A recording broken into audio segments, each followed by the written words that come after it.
are listening to 86.5 Linguistic Radio. I'm your host, Clara, and today we are talking about accents.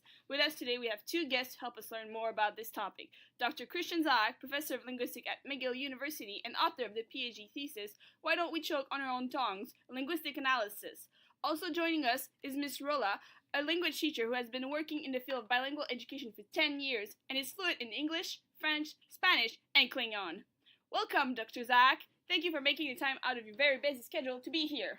It's a pleasure to be here, Clara. I was actually giving a conference on our Buddhist monks changing how we speak in the workplace earlier this morning. Deep stuff. Wow, that sounds amazing. I love monks. Tell me more. Well, you see, the sudden influx of Buddhist monks has brought an increase in the use of velar fricatives in work environments, especially in elevators. According to recent studies, the change in elevation makes the uvula more sensitive to changes in temperature. So one of the main research questions of these studies was, are young professionals at risk of becoming Buddhists? Okay, great. Now let's welcome our other guest, Rula. Hello, how are you? Exhausted. Kids are awful. Don't be a teacher. They're comparable to demons. Just kidding. Fun. Now let's get on to our main subject. What is an accent? Well, you see, accents are usually defined as being the intrinsic ways in which pronunciation occurs within an individual's speech. Many different aspects of speech are affected by not only how you choose to pronounce words, but also on the particularities of your vocal apparatus. In layman's terms, an accent is the way words are pronounced, that is specific to a particular group or individual.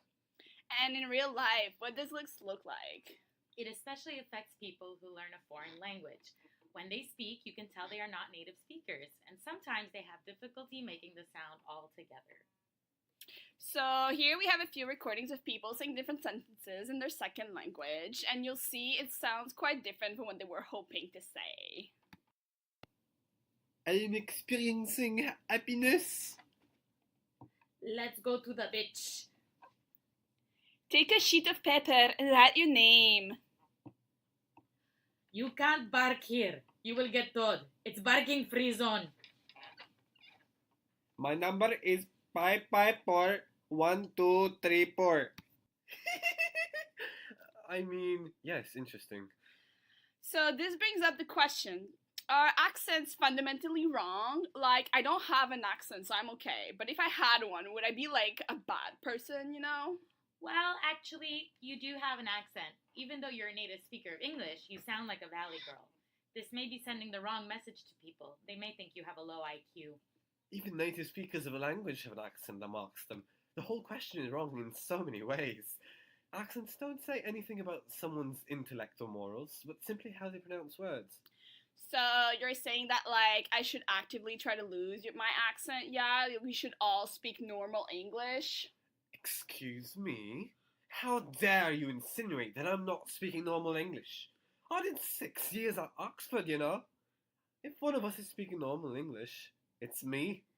Actually, there's no such thing as normal English. Languages are alive and they change and evolve, just like society. And no accent is fundamentally better than another. Well, thank you both for coming on our show. I hope all of our listeners learned something today. I know I have. I've learned that I have an accent, and it sort of makes me sound dumb. I'll work on that. This is 86.5 Linguistic Radio. This episode was sponsored by Xanax.